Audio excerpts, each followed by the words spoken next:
хочу лишь с тобой секунды до вечности. И назад хочу лишь с тобой в дальние дали с собой. И назад вот она, любовь залетая самой. Заветная, ты единственная моя заветная. Без тебя единственная жизнь. Без тебя травы клонятся, будто молятся. Я склоняюсь пред тобой, будто молятся. Я склоняюсь пред тобой. И не надо мне, и не надо мне, не надо мне судьбы другой. И не надо мне судьбы другой.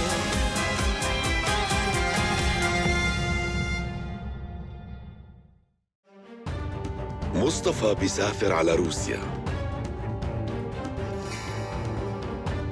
حراس الحدود بيمسكوا محمد وأوسيب. بيترو بيطلب من أولغا تساعد أوسيب، بس أوسيب بيهرب من السجن لحاله وبيتخلى عن محمد.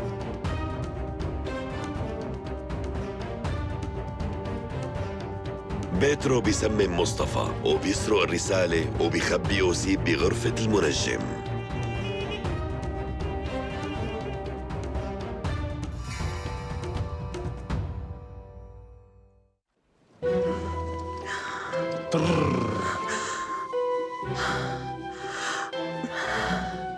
شكراً إنك وصلتني له. ولا يهمك، أنا ما عملت شي مستاهل.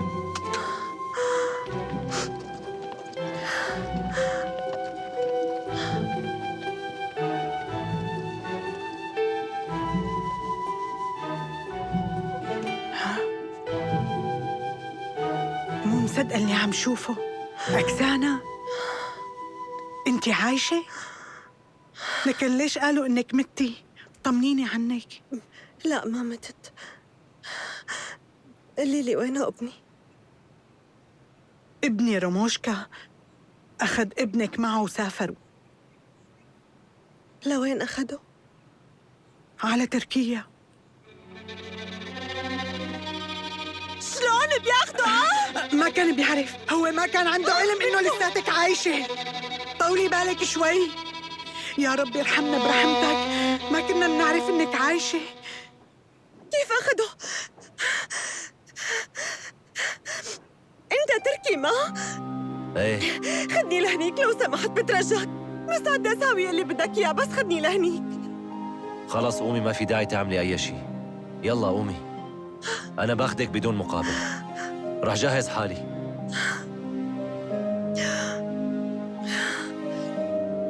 أكسانا،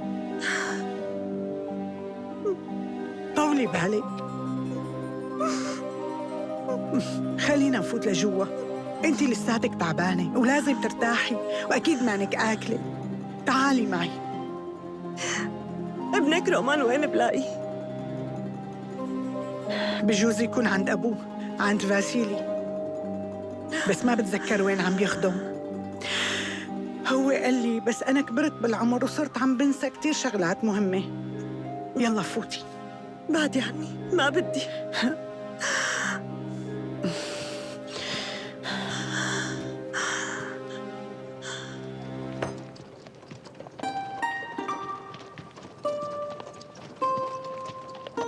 أنوشكا،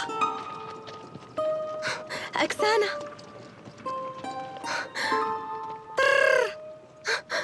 أكسانا حبيبتي، كيفك؟ اشتقت لك. وأنا كمان. ليش مخطوف لونك؟ شو صاير معك؟ آخ لو تعرفي شو صار.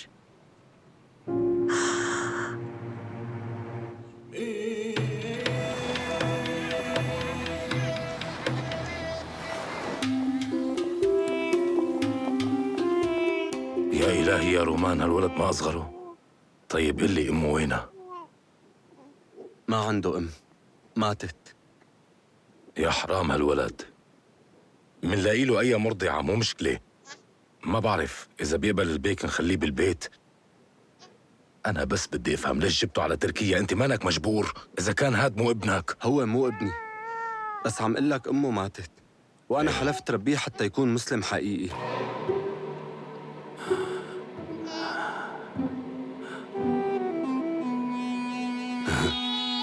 صبي، إيه؟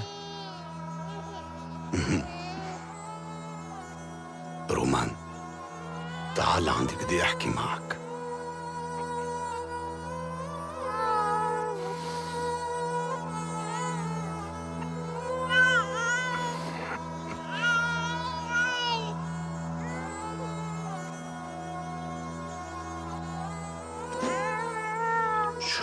شو لا تبكي، لا تخاف، أنا ما رح أخليه. اسمعوا قال شو بده يعمل. قال هو بده يربيك، هذا مستحيل، ما رح أسمح له يعمل هذا الشيء. لازم نعطيه لعائلة يربوه، هيك بيكون عنده أم وأب فعلا، والولد ما رح ينقصه أي شيء. رح يكبر مو بس كمسلم متدين، وكمان رح يكون شخص معروف ويعيش حياة أحسن. كيف يعني نعطيه لعائلة يربوه؟ عائلة موثوقة وأكيد بيعرفوا كيف يربوه. الولد ما رح ينقصه أي شيء، وفعلا ممكن يصير شخص منيح ومتدين، صادق وخلوق ومربى. ما بعرف، بس أنا حلفت إني ربيه. ما عم قلك تخلف بحلفانك، بالعكس تماما، بموافقتك رح يتنفذ هذا الشيء. طيب فكر فيها شوي، إذا قدروا يعرفوا إنك جبت صبي مو إلك من روسيا، رح يفكروا إنك يا إما سارقه يا إما اشتريته، وقت شي أكيد رح ياخدوه منك ويعملوا الصبي عبد عندهم. ما لازم يعرفوا. أنا بدي مصلحته، أنت تعلقت فيه.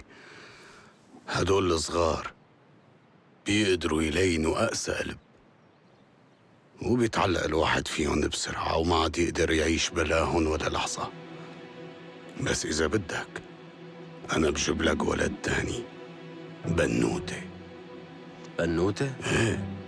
بنوتة بتربيها، لأنه البنات حناين. وشوف، أنا بحاول إني يقنع باش كورتبيك يسمح إنها تضل وتربى معك هون. بسم الآب والابن والروح القدس، آمين. هلأ صرت مبسوط. سامحني لأنه ما عندي كتير وقت لدور لك على خوري لحتى يعمدك، لهيك عمتك حسب يلي بعرفه. من اليوم ورايح نيكولاي صار اسمك. تحت جناح القديس نيكولاي رح تعيش، وهو أكيد رح يحميك. على دين آبائك رح تعيش أنت. لا تخاف، لا تبكي يا حبيبي. خلص خلص خلص خلص خلص. الشرطة عم تدور على فيودور هلأ، عم يقولوا إنه قتل داريا صاحبة الفندق. لا، هذا الشيء مستحيل. وأنا كمان مو مصدقة، بس ما عم يقدروا إنهم يلاقوه. الشرطة وحرس الحدود عم يدوروا. معقول يكون راح مع أولغا؟ بجوز، وإذا راح بيكون هيك القدر بده. كل هاد ما بيهمني أبداً، بيهمني هلأ لاقي ابني وبس. حبيبتي صح، معك حق. محمد، بقدر روح على تركيا معكم؟ ايه ماشي. بس أنا أنت شو بده ياخدك لهنيك؟ وليش لا؟ نتسلى مع بعضنا، وهون ما عندي شيء أعمله، بلكي بلاقي ألتان وبشوفه. طيب انت ليش ما رحتي مع حبيبك لكان؟ مع مين؟ قصدك عن أسيب؟ أنا ما بصدقه لأنه كتير بيحكي. تخيلي، قال بده يعملني سلطانة. مو مهم هلأ.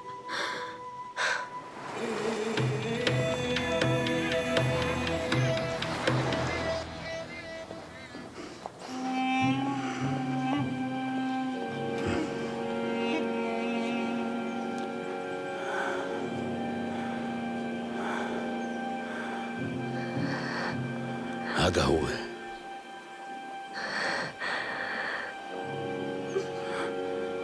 يلا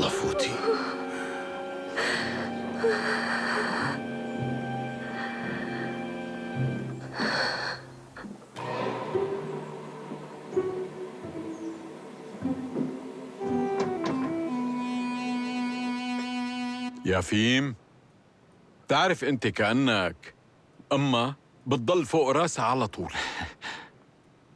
مين هاد؟ هي انت؟ منيح انك اجيتي. تفضلي قعدي.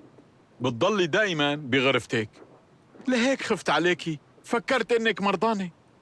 لا شكراً إلك، أنا صرت منيحة من اليوم وعلى طول. أنا رح أصير أهتم بالصغير.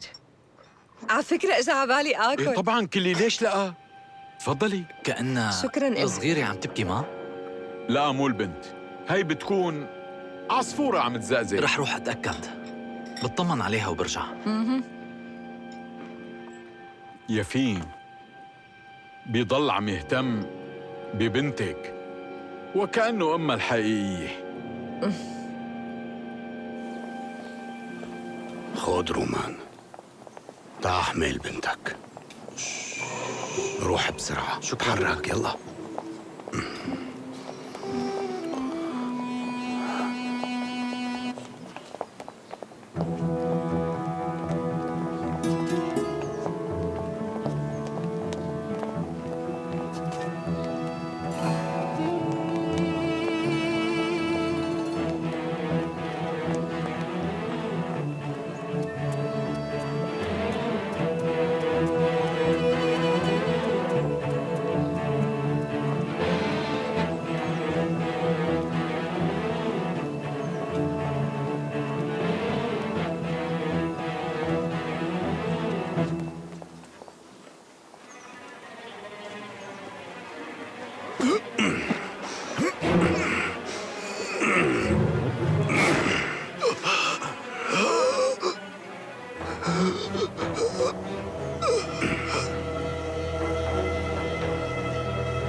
وأخيراً رجعت لك ابنك، هذا الولد يلي انت ولدتي. قبل ميد وين بنتي؟ شو صاير لك زليخة؟ مو انت طلبتي مني اني رجع لك ابنك؟ بس أنا ولدت بنت، وين بنتي؟ قول. هالولد مو ابني. على حظي هلا صحيتي بوقت مو مناسب. اسمعيني منيح زليخة، ايه انتي ولدتي بنت، بس بلدنا عم تمرق بظروف صعبة ويمكن يصير كارثة. بس تركيا بلدنا ودولتنا العظيمة يمكن تنتهي بلحظة وتصير مصيبة ونروح على الهاوية كلياتنا، ولحتى ننقذها من هالفوضى لازمنا وريث، وهذا أهم بكتير من مشاعر الأمومة تبعك. فهمي زليخة، هلا مصير دولتنا معتمد عليكي انت وابنك اعتبارا من اليوم. بترجاكي سيطري على مشاعرك. انت بتكوني ام السلطان ورح تصيري سلطانة. اما بالنسبة لبنتك رح تربى بعيلة منيحة وما رح تحتاج لشي، صدقيني. سلطانة؟ لازم نقي له اسم. سليمان ولا شو؟ سليمان. ايه طبعا. هالاسم حلو. السلطان سليمان. هيك اسم بيلبق لحاكم العالم ما؟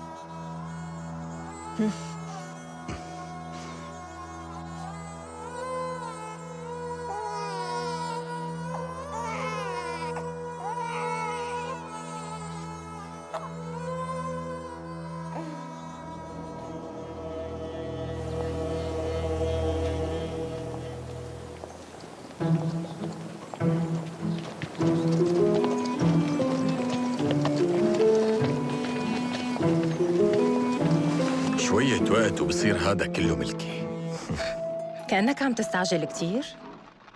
أنا لازم استعجل، كتار يلي بدهم ياخدوا محلي. وانت شو ناوي تعمل؟ من البداية رح أقتل منافسي ورح أعمل هالشي بكل سعادة. وفورا رح يعاقبوك.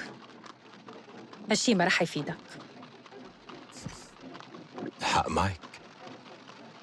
أول شي بحكي مع دينيس خانم، هي أخت السلطان سليم وهي مرة حكيمة، ومتأكد ما رح تسمح لهالمغرور إنه يقعد على العرش، لأنه مستحيل السيطرة عليه.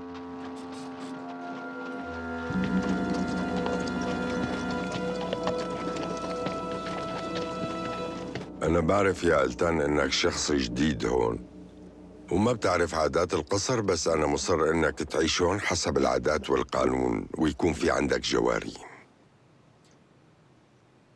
بس مولاي لو سمحت لي، أنا بتنازل عن هالامتياز. أنا فهمان إنك عشت وتربيت لوقت طويل بصفتك محارب وانكشاري، بس كل هذا هلأ صار من الماضي. تغيرت أحوالك ولازم تحترم تقاليدنا. بس صعب علي غير كل صفاتي مولاي السلطان. ممكن، مو هيك الموضوع. فهمني، إذا ما كان في عندك جواري ممكن تخليهم يشكوا إنك ضعيف كرجل، وهذا شيء كتير سيء بالنسبة لوريث العرش القادم. برجع بقلك لازم تبعد عن العادات الانكشارية مثل ما بيريد مولانا السلطان. رح أخليهم يفرجوك البنات اللي عندي بالحرملة، كلهم صبايا صغار وحلوين، بيعرفوا يغنوا ويرقصوا وفنون إغراء الرجال. رح يفرجوك البنات يلي لسه ما لمسهم حدا. طيب، وإذا ما عجبتني ولا بنت؟ معناها متقصد ما تختار ولا وحدة، بس أنا متأكد رح يعجبوك. شو اتفقنا؟ حاضر مولاي.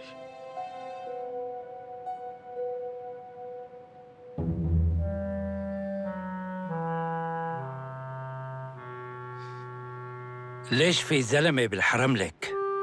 طالعوه من هون فوراً.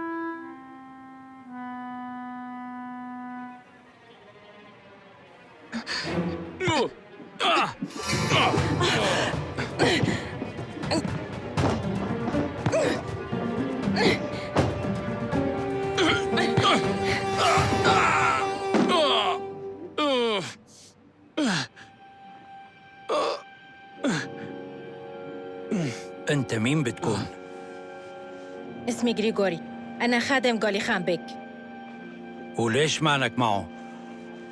هو مع الست دينيس بغرفتها وعم بستناه لحتى يطلع. قرب لعندي.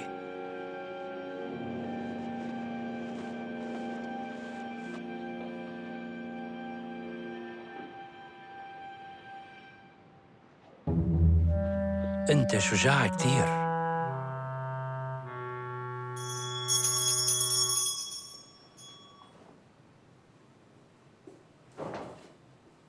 روح خليهم يجهزوا البنات المسألة ألتان بيك.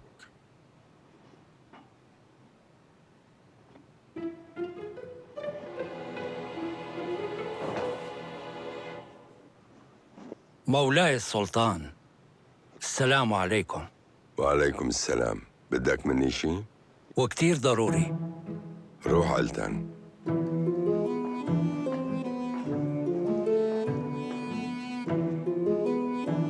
يلا احكي. شفت شاب بالقصر هلا كتير موهوب، تعارك مع 3 شباب بضاهوه بالحجم وبالقوة، وفاجأني إنه رماهم بالأرض. أنت متفاجئ إنه لسه في بقصري خدم أقوياء ومتمرسين؟ مولاي مو هيك. هذا الولد قدر يفوز على الكل باستخدامه للفنون القتالية، فخطر لي إنه نخليه معلم لاسكندر. ليش قلت معلمين عند ابني اسكندر؟ عنده كتير، بس هو هلأ بحاجة للتربية الرجولية كونه عايش بالحرملك. وبعتقد إنه غريغوري على حسب ما قال لي اسمه بيقدر يعلمه المهارات القتالية.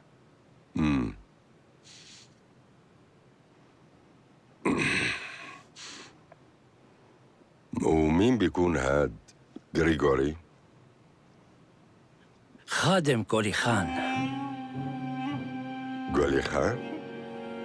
هذا المعفن في عنده مثل هيك خادم؟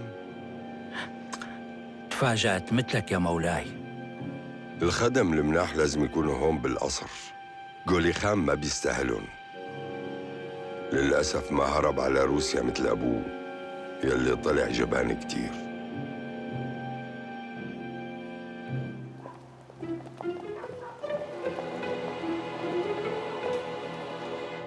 لما عرفت إنه هذا المدعي ألتان صار منافسي على العرش، أنا عن جد ما صدقت هذا الحكي.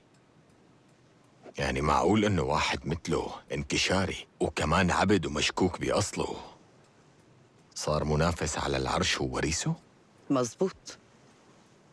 السلطان سليم كتير ميال تجاهه، وهاد يا قولي خان ذنبك انت بصراحة. أنا؟ ايه طبعاً انت. أخذت كتير من العادات والأخلاق الأوروبية هنيك، وصرت تتصرف بحرية زيادة عن اللزوم.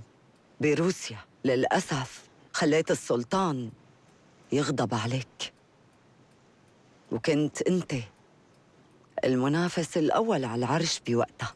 صح، أنا ندمان يا خانو، وبترجاكم تساعدوني، لأنه حضرتك مرة حكيمة، وحضرتك أكثر وحدة بتعرف مولانا السلطان. بترجاكي ساعديني استرجع محبته، ونحن الاثنين بنعرف إنه ألتان مانو الشخص المناسب ليكون وريث. صحيح. أنا بعتقد إنه الشخص يلي رح يخلص تركيا منه لهالانكشاري المدعي أكيد رح يحصل على دعم كبير بالقصر. تفضل.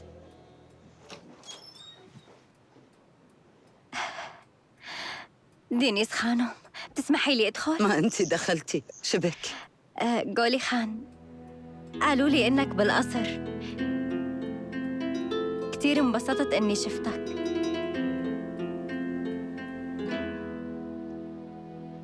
اسكندر، أنت هون؟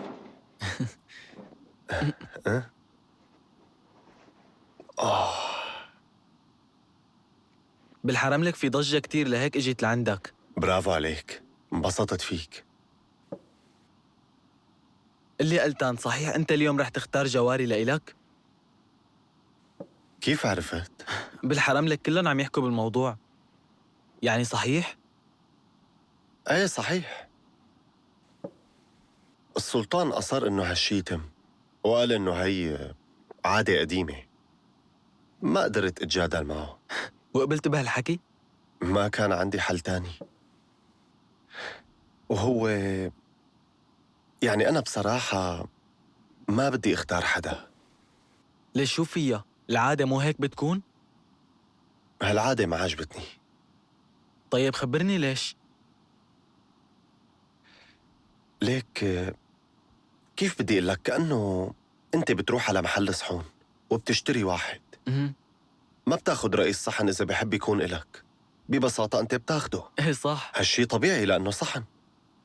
أما المرأة إنسان. أنا ما بدي شوفها كبضاعة أو حتى مصدر متعة للرجل.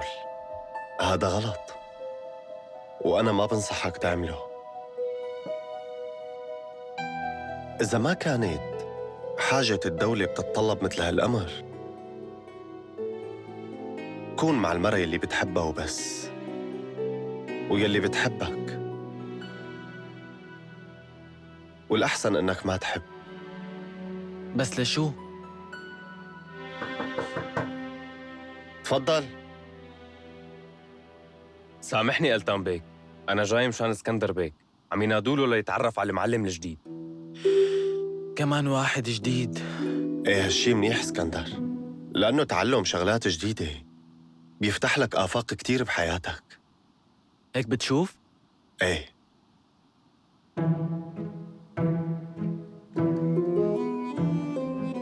اسكندر بعدين منكفي لعب. طيب. يلا.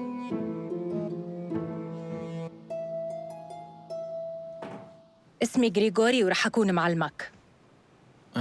أنا اسكندر. يلا امسك. هي أول حركة. يلا. العصاية لازم تكون امتداد لإيدك، فهمت؟ ماشي. مرة تانية. الركبة إيدك أعلى. مرة تانية. أوه، عن جد مو معقول. تقدر تساوي مثلي، مساك. وهلأ رح نتدرب على حركة جديدة. يلا عيد وراي. وليش لازم نتدرب على هالحركة؟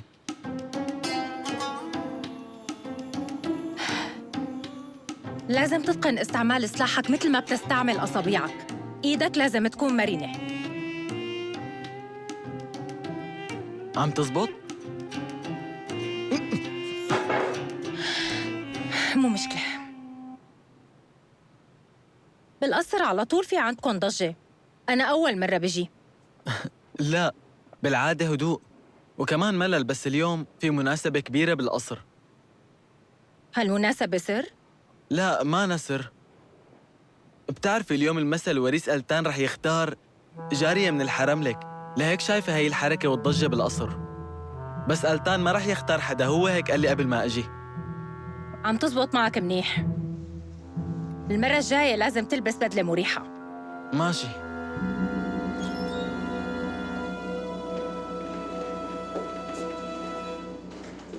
لوين رايح هلأ؟ على غرفتي. قولي خان، شو رأيك نقضي اليوم المساء مع بعضنا؟ أنا حابة كتير هالشي. شو رأيك؟ تجي زيارة لعنا؟ انت عن جد مفكرة أبوكي بده يشوف ببيته واحد مغضوب مثلي أنا؟ مو ضروري يعرف أبي زيارتك لإلي. شو شبك عم تتلفت حواليك؟ عم تدور على حدا؟ خادمي ما شفته، كان لازم يكون هون وعم يستناني.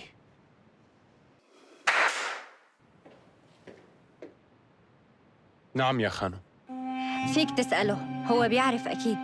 اللي ما شفت خادمي غريغوري هون؟ صراحة طلبه لعنده رشيد باشا. هيك لكان. وليش؟ من هلأ غريغوري رح يعيش بالقصر ورح يعلم اسكندر بيك. رشيد باشا.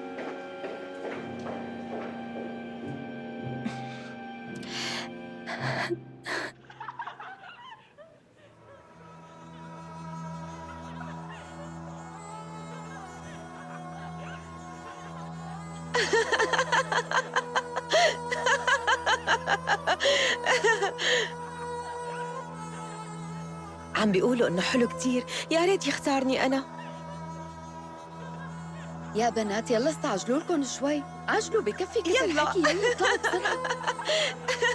لك استنيني.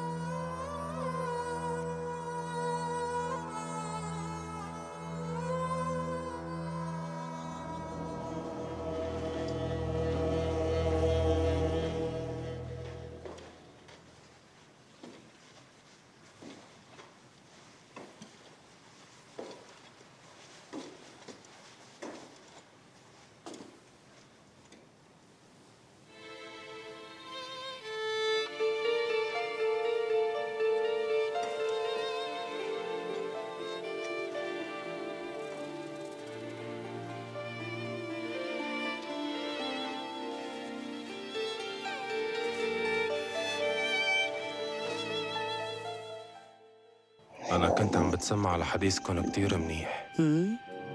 معقول قررتي إنه تراهني على غولي خان؟ بالوقت الحالي ايه. غولي خان السلاح المناسب بوشه لآلتان.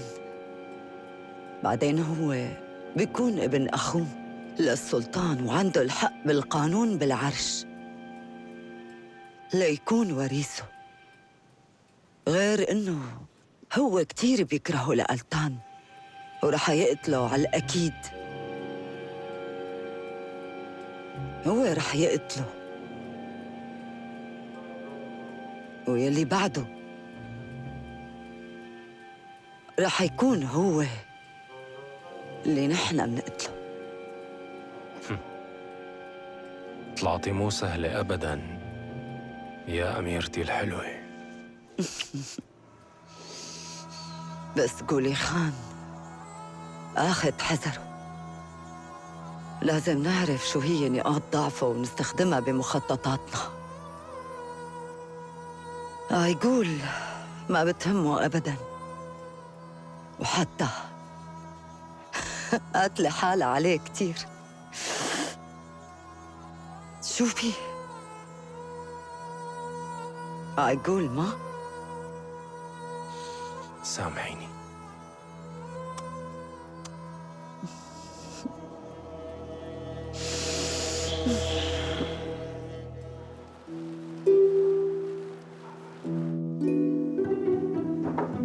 ادخل. ممكن؟ أولغا سيفيليفنا، أهلين فيكي. انبسطت بشوفتك. شو عم تعملي عنا؟ ليش ما سافرتي؟ أنا قررت أبقى. طيب تفضلي عادي. بتشكرك. سيد بغدان، في عندي سؤال مهم لحضرتك. ايه تفضلي.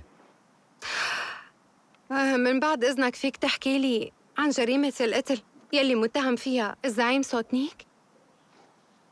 مو ملاحظة بأنك كتير مهتمة بهاي القضية؟ أنا قلت لك إنه هو مو شخص غريب عني، وهو بيكون قرايبي. طيب أنا رح أحكي لك بس يلي بعرفه. القصة إنه في عنا أسباب وجيهة لنعتبر إنه الزعيم فيودور سوتنيك متهم بجريمة قتل المغدورة داريا أليكسيفنا. بس هالشي مستحيل، وأنت بتعرف. أنا متأكدة إنه هاد سوء تفاهم. التحقيق رح يكشف هالشي، بس نحن طبعاً متأكدين إنه الزعيم سوتنيك وقت جريمة القتل كان بالغابة وبمكان قريب كتير من عرباية القتيلة. وعلى هذا الأساس بتتهموا الشخص بجريمة قتل؟ بالطريق بمر أشكال وألوان، بس أنتوا عم تتهموه لإله. طيب وإذا كان هالشي حادث أو مجرد صدفة، أنتوا ما فكرتوا بهالموضوع؟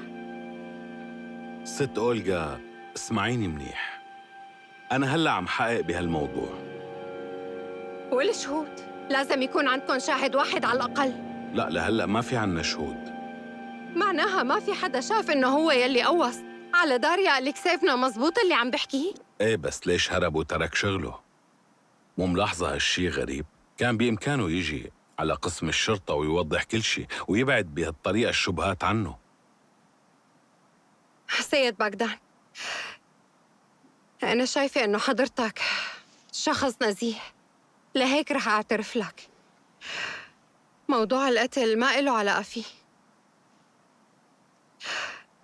بس هو ما هرب بسبب هي الجريمة.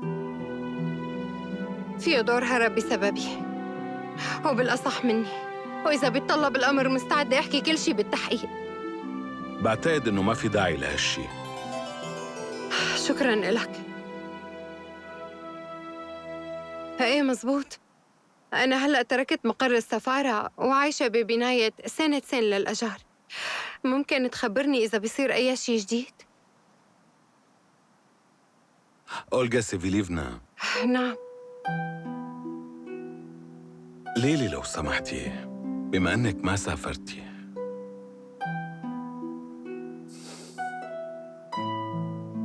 ما في إمكانية تبدي حياة جديدة؟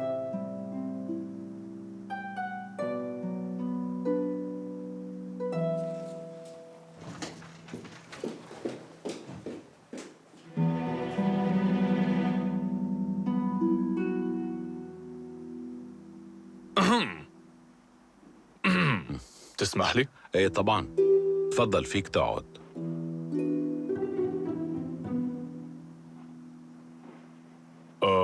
طلعت هلأ من عند حضرتك أولغا سيفيليفنا. أنا فيني بتشكرك. اجت تطلب شي مشان فيودور سوتنيك؟ ايه صح، وقدمت حجج، وبصراحة خلتني شك بأنه ممكن ما يكون المذنب بهالجريمة. شوف شو بدي اقول لك يا باغدان كوزميتش، يمكن ما يكون في عنا شهود لهلا بهي القضية، بس في عنا أدلة وكلها بتدل على إنه فيودور سوتنيك هو المذنب. أنا كملت التحقيق بشكل واضح، حضرتك بتعرف القيادة بدها منا نستعجل، وبخصوص هاي الخانم أنا ما بفضل أوثق فيها كتير بخصوص هالقصة. هي عشيقته من زمان. أنا بعرف هالشي. وبتعرف إنه كنيتا كانت راغوجينا؟ يعني قبل ما تتزوج؟ طيب وشو علاقة هذا الموضوع بهي القضية هلأ؟ رح أقول لك شلون. هي كانت متزوجة من سوتنيك الصغير نيكولاي، وبنفس الوقت كانت تخونه مع أخوه فيودور الزعيم. اسمعني كتير منيح، ما بعتقد إنه مسموح للشرطة تعتمد على الإشاعات، وخاصة هيك إشاعات مبتذلة. ما أنا إشاعات. حياة الست أولغا راغوجينا سوتنيك من زمان بطلت سرية لسكان مدينة كوستانتينوف، وحضرتك كمان فيك تسأل السيد بيترو، لأنه قبل ما هي تتزوج كان بيترو خطيبها. كمان كان بدها تتزوج أكيم بروكلوفيتش زعيم العصابة. حضرة المأمور خلص صار فيك توقف، ما رح ندور بغسيل الناس الوسخ. شكراً إلك.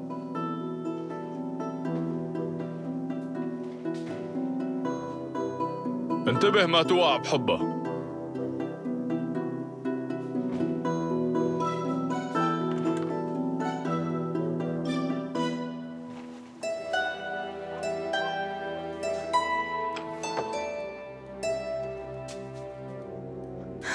مساء الخير. مساء النور. معقول لساتك عم تشتغلي لهذا الوقت المتأخر؟ وشو بدي أعمل؟ زوجي مو مهتم لا فيني ولا بالفندق، وكل الشغل صاير فوق راسي. ليش هيك عم تحكي؟ كل شيء له حل. وكيف ممكن ينحل؟ تعرف، إذا ما في جنب المرأة رجال حقيقي الحياة بتصير قاسية عليها فوق ما بتتصور. أمي قضت عمرها كله. ليديا إيفانيفنا؟ نعم. كل شيء رح يكون منيح، بس إذا أنت بدك رح يكون في جنبك رجال يدير باله عليكي.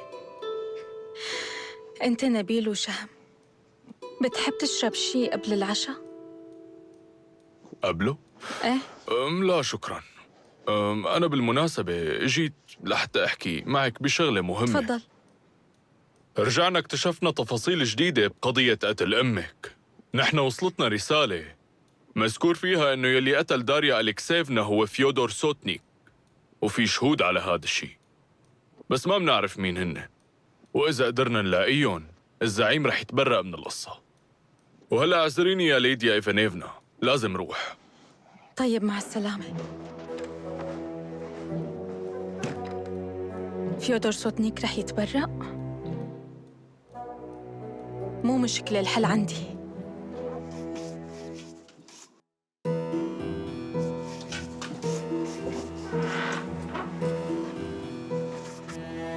نيل؟ نعم. إذا طلبت منك إنك تساوي شي كرمالي، قلي بتساوي؟ قليلي شو المطلوب؟ اسمع شو رح أقول. بدي تخبر الشرطة إنك شفت فيودور سوتنيك عم يقوس ماما. وليش هيك؟ لأنه إذا أنت حكيت لهم هيك ساعتها أكيد رح يحكموا عليه بالأشغال الشاقة. لا ليديا، ما بدي شيء له علاقة بالشرطة. نيل ممكن تعمل هالشي كرمالي؟ ما بدك تنفذ لي هالطلب؟ معقول؟ إذا مو مشاني طيب مشان ذكرى أمي، ولا بدك القاتل يهرب؟ لا تخافي، ما راح يهرب. بتوقع إنه عقابي إله أصعب بكتير من عقاب الشرطة. ولا يهمك، عم يطلب الموت بكل لحظة بتمر.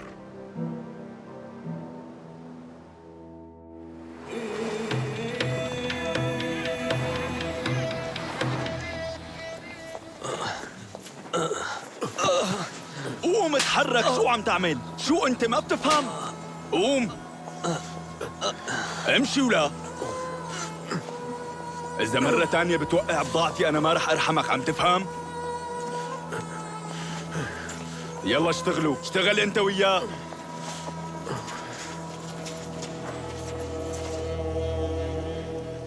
جايبين بضاعة منيحة وحلوة.